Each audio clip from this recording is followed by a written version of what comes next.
Bonjour, bonjour. Je rappelle que c'est pas un live Church Love, c'est pas un live de divertissement, c'est pas un live des touristes.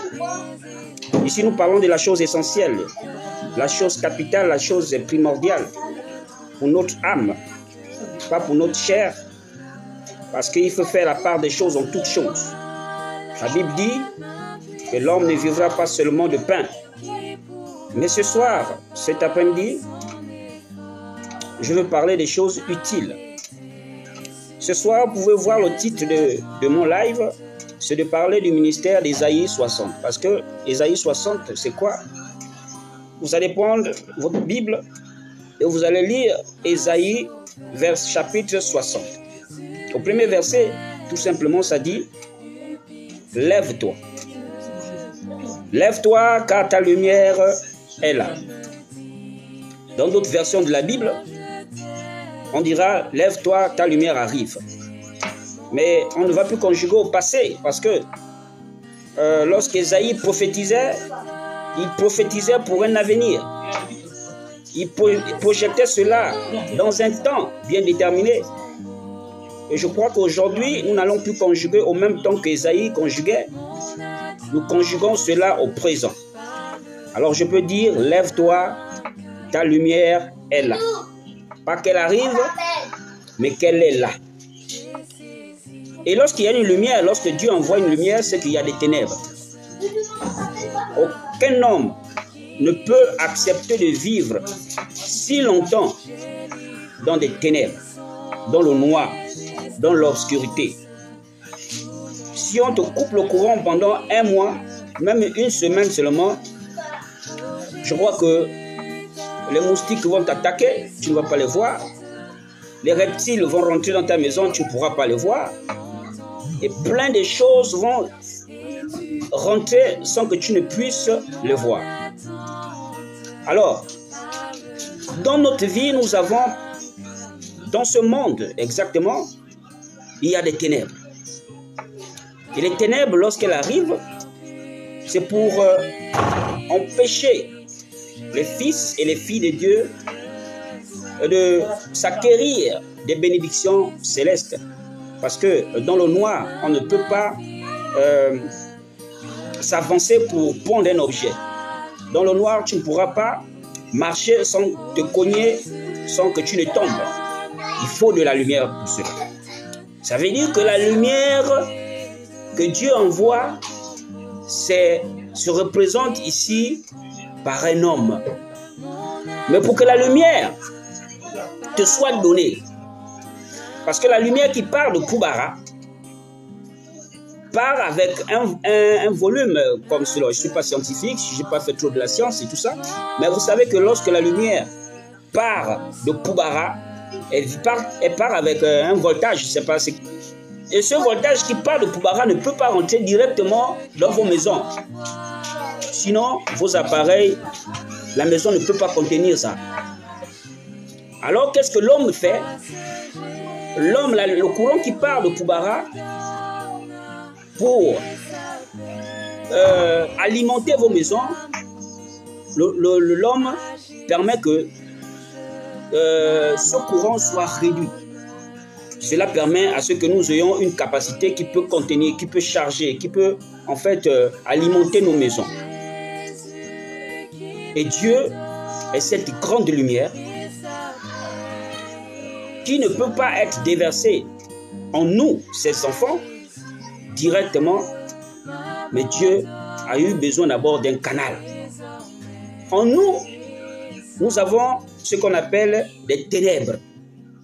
En tout homme, malgré que tu sois un homme riche, malgré que tu sois un homme pieux, qui ne mange jamais, qui ne boit pas le vin, qui ne fait pas le mal, quel que soit ton comportement, ton caractère, sache d'abord que tu vis dans des ténèbres. Et quand on sort du ventre de notre mère, on grandit dans ce monde, nous grandissons dans des ténèbres. Parce que celui qui marche dans les ténèbres, je veux dire Satan, doit agir dans les vies des gens. Et il agit jusqu'à maintenant. Maintenant, pour que tu puisses rentrer dans la lumière, il faudrait que tu appuies l'interrupteur pour que la lumière soit. Et cet interrupteur est accroché sous ton écran. Il suffit seulement d'accepter ce que l'interrupteur est en train de projeter comme lumière. Parce qu'il faut comprendre que l'accès à une propriété ne dépend que de nous-mêmes. L'accès à un bonheur ne dépend que de notre détermination. L'accès à la réussite ne dépend que de notre vouloir. Et l'accès en Dieu ne dépend que de nous-mêmes. La Bible dit dans l'Apocalypse, je me tiens à la porte et je frappe. Je me tiens à la porte et je frappe. Celui qui m'entend, celui qui ouvre la porte, je souperai avec lui et lui avec moi. Dieu, pour agir avec l'homme, il met devant l'homme son semblable. Dieu, pour te sauver, il ne viendra jamais te sauver comme il va apparaître comme un vent et consort, mais il met devant toi ton semblable. Il met devant toi un homme. Dieu a vu la souffrance de Moïse, du peuple en Égypte, de son peuple pendant 400 ans. Dieu a vu la souffrance, mais c'était un Dieu qui pouvait, je ne sais pas, d'un revers de la mer ou du vent, tout basculer en faveur du peuple, de son peuple. Mais il a fallu d'abord qu'il trouve quelqu'un capable d'aller vers ce peuple, pour sauver ce peuple. Et Dieu a cherché pendant 400 ans, il attendait cette bonne personne, qui était Moïse. Et Moïse typifiait la lumière à son époque. Parce que le peuple était dans l'obscurité, dans les ténèbres en Égypte, sous l'esclavage. Et donc il fallait que cette lumière soit, afin que les ténèbres disparaissent, afin que le peuple puisse sortir de l'esclavage. Et donc, vous comprenez que Dieu a eu toujours besoin d'un homme pour sauver un autre homme. La Bible, qui n'est que le récit de des événements qui se sont passés, des événements réels, nous relate comment Dieu a marché avec ses hommes, ses serviteurs, pour sauver son peuple. Et à chaque fois, il fallait que Dieu suscitait un serviteur. À chaque fois, Dieu suscitait un serviteur. Depuis la Genèse jusqu'à l'Apocalypse, Dieu, à chaque fois, à chaque génération, à chaque âge, à chaque époque, après que l'autre soit parti, Dieu suscitait toujours un serviteur pour amener son peuple à lui. Aujourd'hui, je veux vous apporter cette lumière. Cette lumière qui n'est autre que la lumière de notre temps, de notre époque, de notre jour. Cette lumière qui doit venir pour repousser les ténèbres. Chaque pays a son esprit. Chaque ville a son esprit. Chaque nation a son esprit. Et le Gabon a son esprit. Chaque famille a son esprit. Chaque province, quand vous voyez les blasons et consorts, ça typifie que chacun a son esprit. Le blason du Haut-Ogooué est différent du blason de l'Estuaire ou bien du Moyen-Ogooué. Chaque ville a son esprit. Et maintenant, il faut que Dieu suscite quelqu'un de ce pays, pas un étranger, mais un autochtone qui connaît les rites et coutumes de son pays, qui connaît les rouages de son pays, qui connaît ces différents esprits de son pays pour pouvoir sortir les hommes de la puissance de Satan à celle de Dieu, des ténèbres à la lumière. Il faut que Dieu ait dans sa main un homme qu'il suscite, qu'il commissionne, qu'il envoie, qu'il donne un message pour ce peuple-là.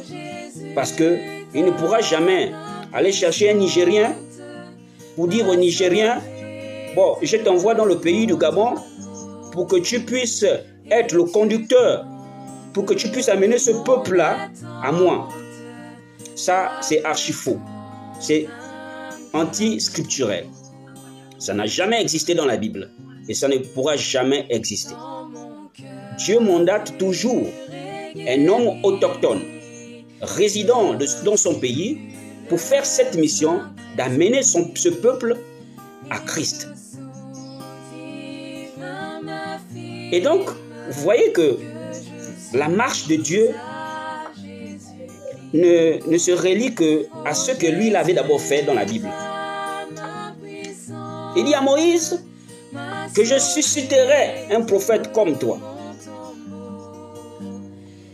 Et ce prophète n'était pas un Égyptien. Dieu n'a pas suscité un Égyptien pour venir conduire le peuple Israël. Il a fallu que Dieu puisse puiser dans cette nation juive, un homme pour conduire son peuple. Et c'est la même chose aujourd'hui. Dieu doit aller au Congo pour susciter un Congolais et des Congolais, des hommes capables, des guerriers, pour conduire ce peuple congolais à Christ. Dieu doit voir, il regarde, au Cameroun, il y a mon peuple là-bas. Qu'est-ce qu'il fait? Il suscite un autochtone camerounais qui connaît les rites et coutumes de son pays, capable de manipuler les démons de ce pays qui animent les hommes et les femmes. Et Dieu le commissionne, l'envoie. Conduis-moi ce peuple. Garde mon troupeau. Amène-les à Christ. Il regarde en Côte d'Ivoire. Est-ce qu'il y a ces enfants là-bas? S'il y a ces enfants, qu'est-ce qu'il fait? Il regarde parmi les Ivoiriens. Quelqu'un capable, les hommes, de conduire ce peuple-là. Il les suscite, il les mandate, il les rencontre. Dieu rencontre ses serviteurs. Il les envoie, il les commissionne. Comme Moïse a rencontré Dieu. Comme Paul sur le chemin de Maüs a pu rencontrer l'ange de l'Éternel. Mais l'ange de l'Éternel lui a parlé. Dieu lui a parlé.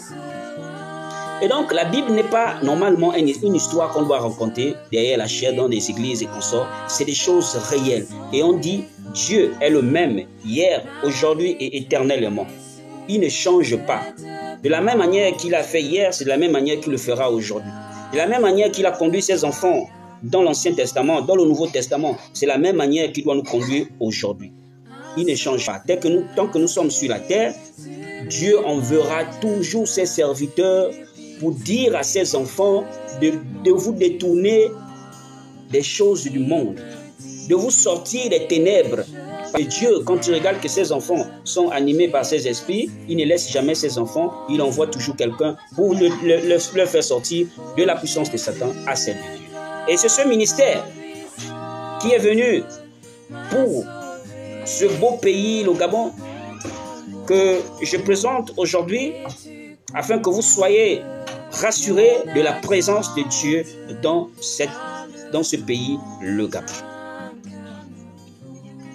Mais comment faire en sorte que je ne tombe pas dans ce piège? Comment faire en sorte que je suis dans la vérité, où je vais adorer là, où je vais m'asseoir là, où je vais prier là? C'est l'endroit même que Dieu lui-même, il a choisi son serviteur qui te prêche la parole.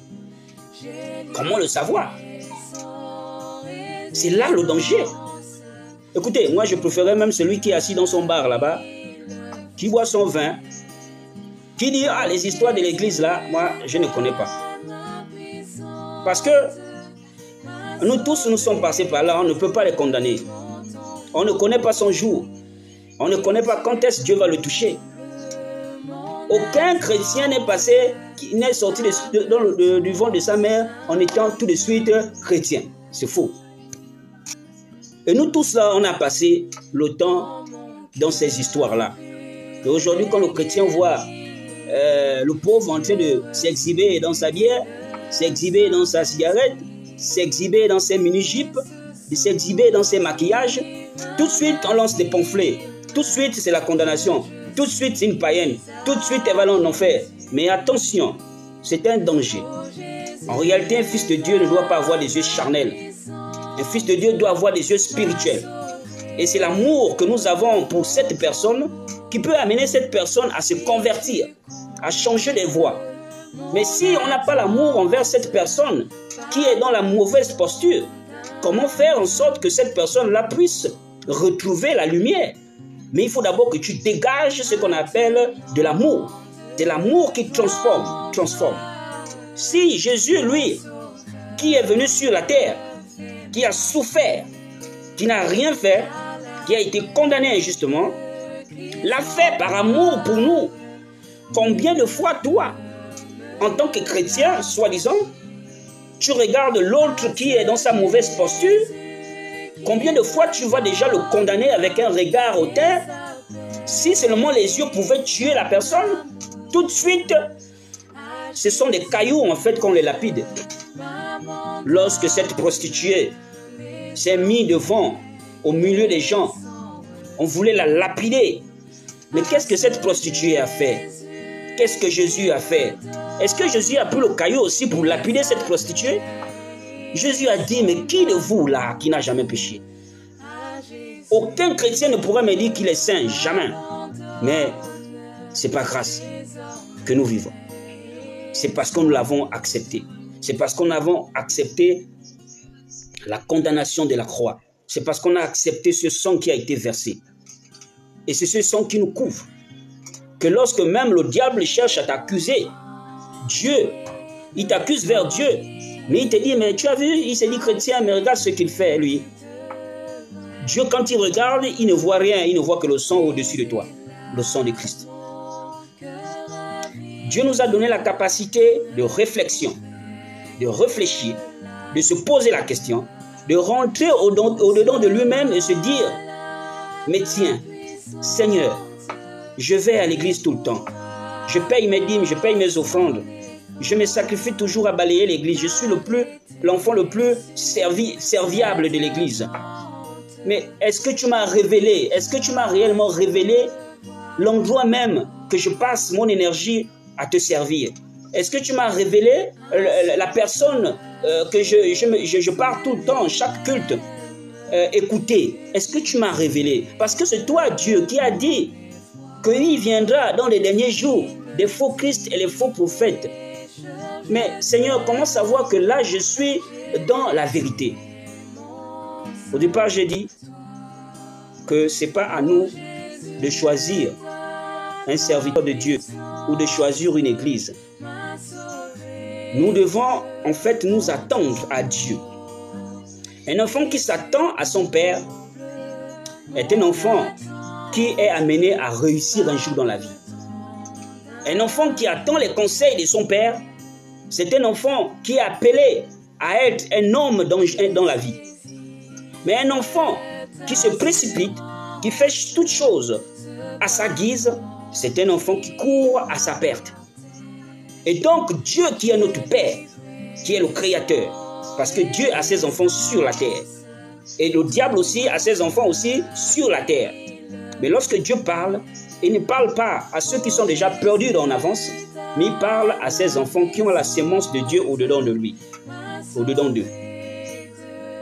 Et donc, il faut comprendre que aujourd'hui, nous devons nous poser cette question. Nous vivons dans les ténèbres, Seigneur. Le jour que tu as dit que les ténèbres vont s'accroître, c'est notre temps, Seigneur. Et nous constatons que les ténèbres ne font que s'accroître. Que nous rentrons plus dans les distractions que dans la méditation de la parole, Seigneur. Nous constatons que la jeunesse est tellement pervertie. Nous constatons que la politique et toutes ces choses que la Bible a prédit se réalisent en notre temps.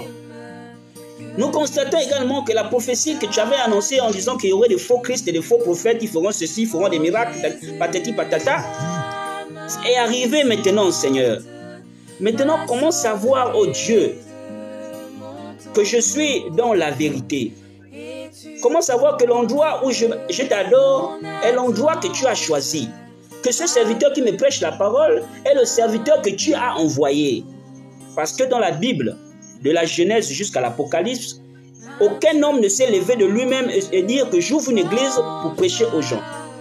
Dieu est celui-là qui est venu vers ces hommes pour les parler, pour les mandater, pour les commissionner. Pierre n'a jamais désiré un jour qui devait prêcher un jour la parole. Pierre ou Paul ou Jean ou Matthieu n'ont jamais désiré un jour qu'un jour ils seront aujourd'hui en train d'aller apporter le message de Jésus. Ils étaient dans leurs activités quotidiennes. Ils étaient dans leurs affaires.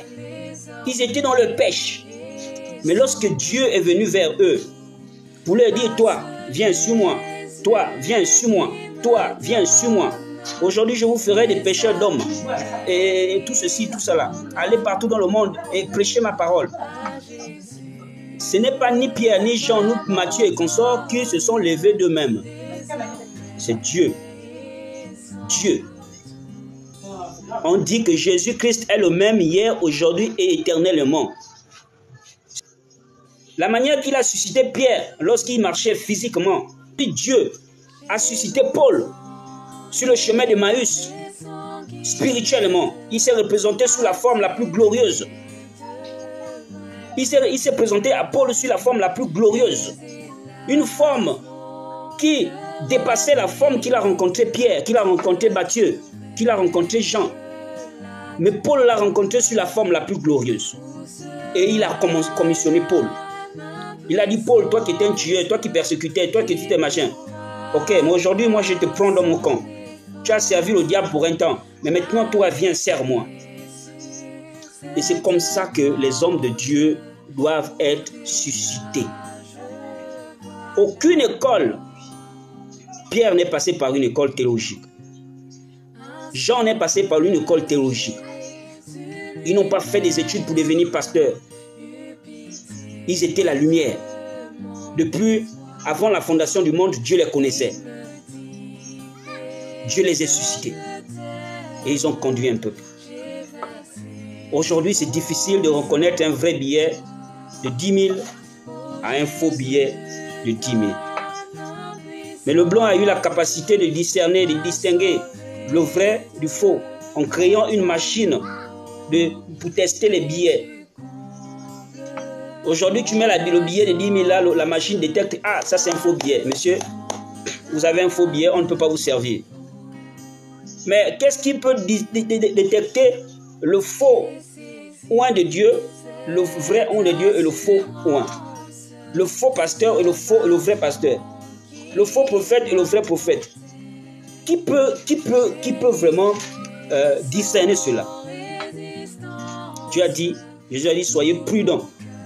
Soyez prudents et rusés comme des serpents. Soyez prudents et rusés.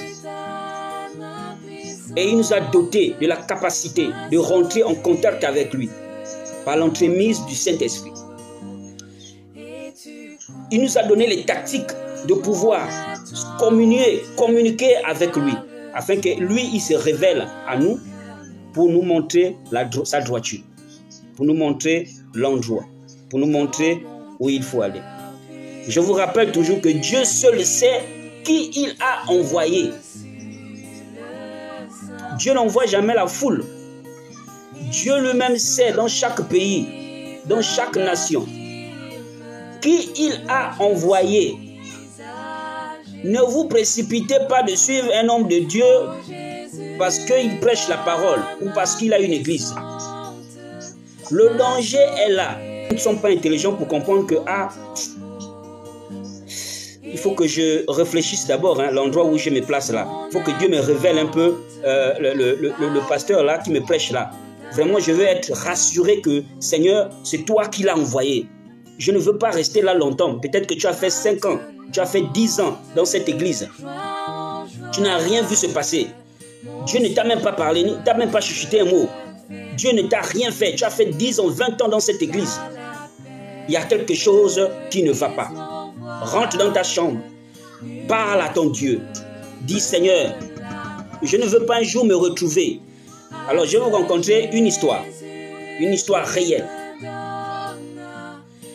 C'est un chrétien qui priait dans une église. Soyez attentifs. C'est un chrétien qui priait dans une église.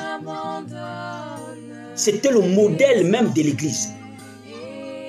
C'est quelqu'un qui ne ratait jamais ses cultes, qui payait ses dîmes et offrandes, qui balayait l'église comme il fallait, qui aimait son pasteur à 100%. Personne ne pouvait parler de son pasteur devant lui. Le jour que le monsieur est mort, il meurt. Pour lui-même, avant la mort, sur le lit de l'hôpital, il était heureux. Il disait, laissez-moi mourir, ne pleurez pas, maman. Je sais où je vais. Il était conscient, sérieux, sincère. Il est mort. Et quand il meurt,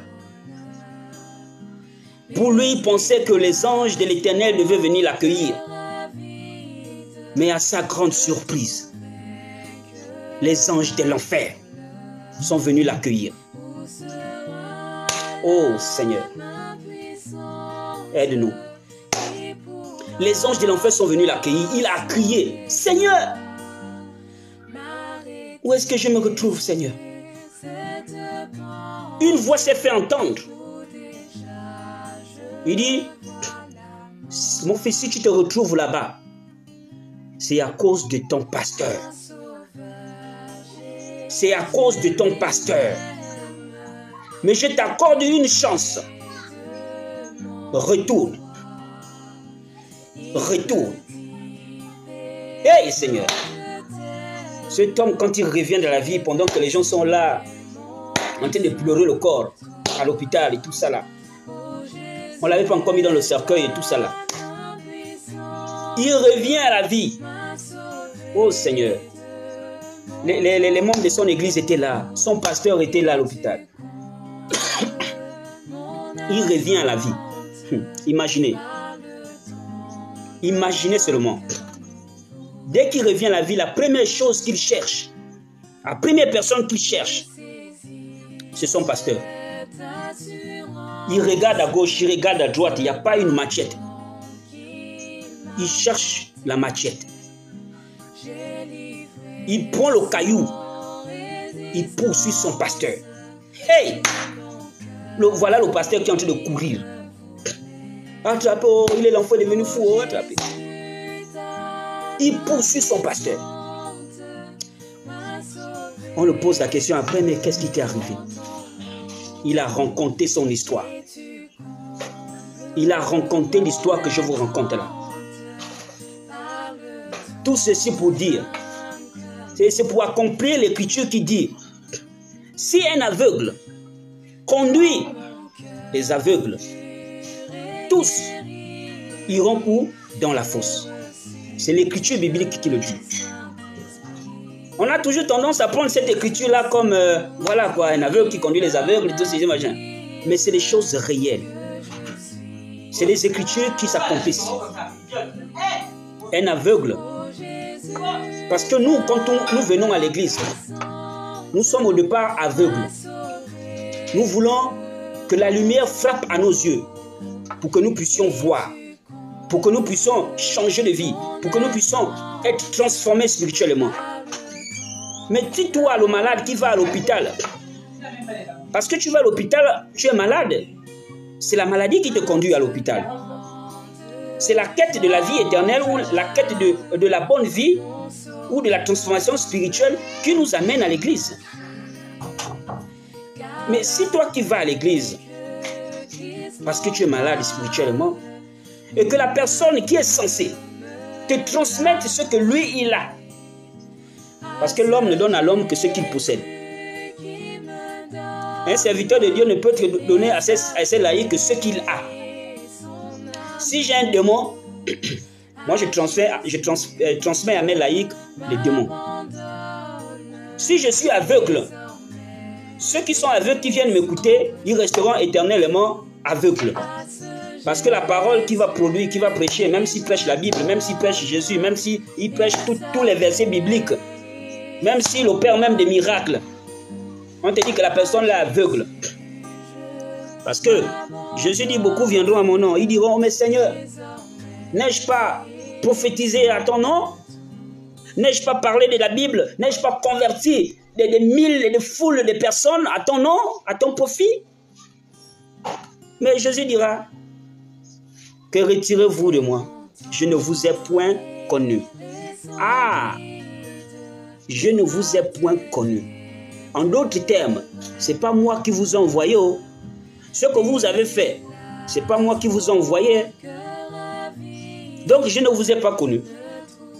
Vous avez demandé la puissance, vous avez demandé la guérison. La pluie tombe sur les bonnes personnes et les mauvaises plantes.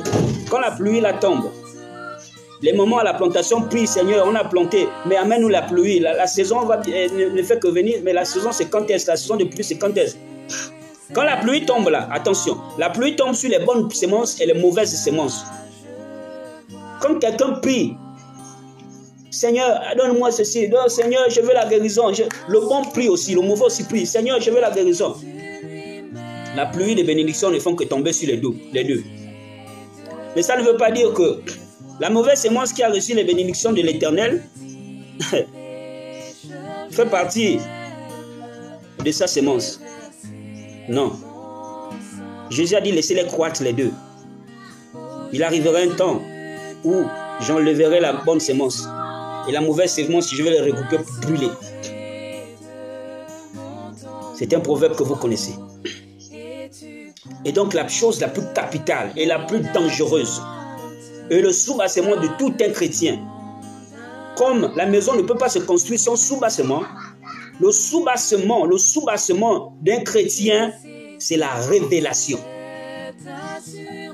La révélation, ce n'est pas les sensations. C'est pas Seigneur, je vois. Seigneur,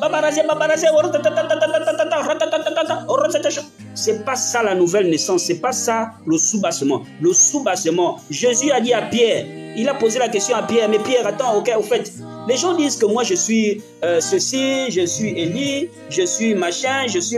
Mais vous, depuis là, que vous marchez avec moi là, en fait, moi je vais vous poser aussi un peu la question. Que dites-vous que je suis moi? Que dites-vous que moi je suis? Jésus a posé la question à Pierre. Il dit à ses disciples, que dites-vous que moi je suis? Parce que le monde là, les païens qui sont autour de moi là, tantôt je suis Élie, tantôt je suis Jean-Baptiste, tantôt je suis celui-là, tantôt je suis un ganga, je suis un féticheur, je suis le maître, le Belzébuth et tout ça. Bon, moi je vais un peu vous poser la question, mes disciples.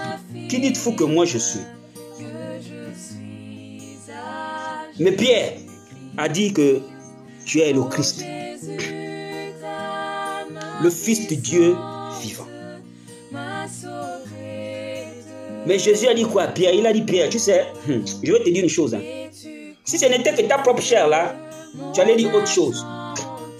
Mais Dieu était obligé de venir en toi pour lui-même parler par ta bouche qui je suis. Et il a dit que c'est par cette manière que mon église sera bâtie. Donc l'église du Seigneur Jésus-Christ est bâtie par révélation. Il dit, je bâtis mon église de cette manière-là. La question n'était pas fortuite.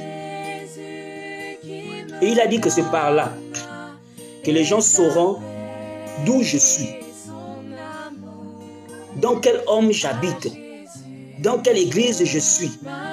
C'est parce que moi, Dieu, je viendrai à eux pour leur jeter ça à l'oreille, comme un conseil que je donne à mes enfants, que attention mon fils, l'endroit que tu te trouves, c'est là d'où je suis. La personne qui te prêche la parole, c'est ma personne, c'est moi-même. Reste là, accroche-toi, quels que soient les vents et marées, reste, demeure, persiste, persévère en ce lieu. Oh Seigneur, aide tes enfants.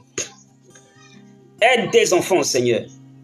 C'est la bonne marche, mes frères et sœurs. Je vous jure que si vous vous accrochez à cette marche-là, je crois que la Bible qui dit que ils séduiront.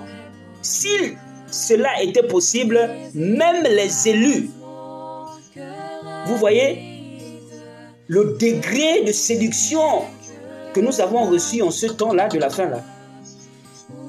La séduction est tellement grande que même un élu pouvait tomber. Même un élu. Donc ça veut dire que si la séduction touche même un élu, c'est pas le reste là que ça ne va pas toucher. Mais comme un élu reste un élu c'est un enfant de Dieu. C'est l'épouse de Christ. L'époux viendra toujours parler à son épouse. Chérie, voici mes conseils, voici d'où je suis, voici ce que je suis, voici ce que je suis. Généralement, quand Dieu envoie la grâce sur la terre, les hommes piétinent cette grâce. Généralement, lorsque Dieu envoie ses serviteurs sur la terre, les vrais ne sont jamais reconnus. Mais c'est Dieu qui fait tout ceci. Parce qu'il faut comprendre que Dieu n'a qu'une minorité. Dieu n'a qu'une minorité. Vous allez comprendre que si ce qui était dans le ciel, les anges, Lucifer, qui a raflé la moitié des anges à son profit. Imaginez sur la terre. C'est que la moitié des anges, on te dit la moitié des anges au ciel, Lucifer a raflé ça. Bon, imaginez un peu sur la terre que nous sommes là. Les anges, ce sont des hommes aujourd'hui. Les anges de Lucifer, les anges déchus là, ce ne sont pas des anges errants, ce ne sont pas des anges avec les ailes. Non, les anges déchus, ce sont les pasteurs, les prophètes, les docteurs, tout ce que tu vois là.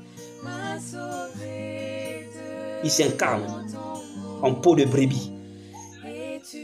Comme ce qui s'est passé au temps de Lot, il arrivera ainsi de même. Mais Lot était dans une ville. Lot était dans une ville. Dieu a dit à Abraham que je vais détruire Sodome. Abraham a dit, Seigneur, tu ne peux pas tout détruire. Il y a des êtres humains certainement qui sont sincères là-bas aussi. Quand tu as regardé, tu as fait le tour là, tu es sûr qu'il n'y a même pas 10.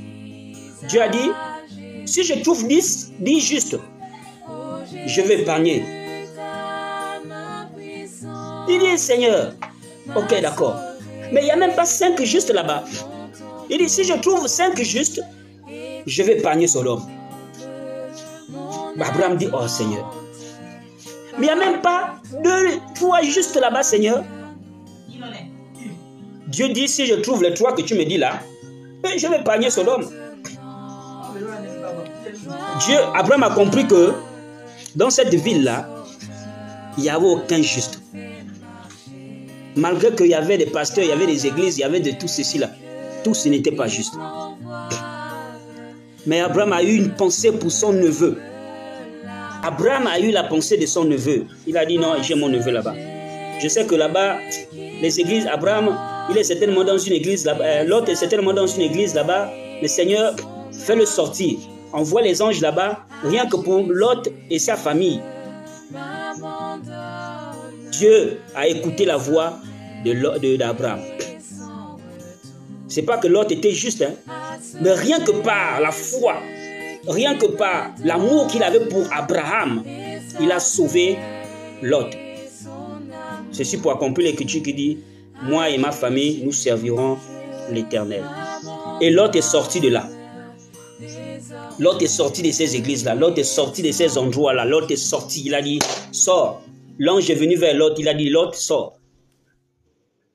Et si tu es enfant de Dieu, si tu es vraiment enfant de Dieu, Dieu te dit aujourd'hui, par ma bouche, que l'endroit où tu te trouves,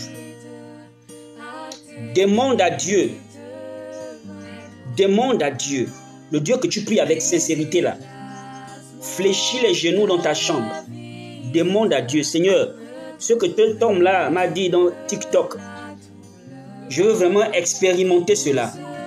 Seigneur, dis-moi réellement, si l'endroit où je prie, c'est l'endroit où toi tu as choisi. Si celui qui me prêche la parole là, si c'est toi qui l'a envoyé, Dieu, s'il ne te répond pas aujourd'hui, il finira par te répondre. Parce qu'il répond selon les désirs du cœur. Désirs du cœur.